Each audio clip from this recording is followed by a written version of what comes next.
আসসালামু আলাইকুম আমার কলিজার ভাই ও বোনরা, আপনাদের মাঝে প্রাণীর ভালোবাসাটা নিয়ে আসলাম।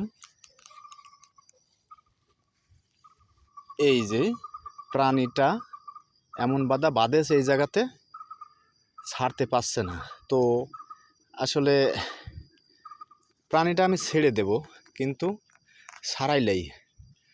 তো ভালো থাকবেন, সুস্থ থাকবেন, এর সঙ্গে আমার পাশে থাকবেন। হ্যাঁ, আসসালামু আলাইকুম ভাই আমার কলিজার ভিউয়ার্স।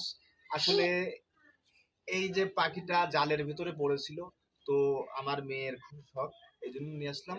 দেখুন, মেয়ে বাচ্চাটাকে উড়াই দিবে। বাবা উড়াই দাও।